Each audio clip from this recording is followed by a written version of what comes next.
Ja, tako je. 4 leta, 15. oktobra pred 4 leti sem bil imenovan za podžupana, torej pokrivam področje gospodarstva, turizma in kmetijstva. Fokus je seveda v brežiški občini na turizem. Me veseli, da je 2017 bila sprejeta strategija, ki je bila sprejeta na občinskem svetu. Cilj je, da se le-ta zdaj izvaja, bom rekel, v kontekstu, v sodelovanju med občino Brežice, Fakulteto za turizem in Zavodom za turizem Brežice, seveda ob dveh turističnih subjektih, ki jih imamo, Terme Čatež in Terme Paradizo.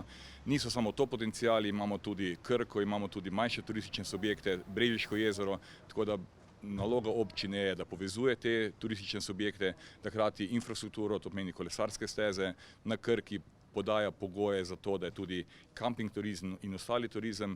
Imamo tukaj stari most, ki bo zaprt za promet in bo odlična povezovalna pot med mestom Brežice do Brežiškega jezera, Šentvida in do Terme Čatež. Tako da to so dejansko tisti projekti, ki se bodo izvajali v tem mandatu.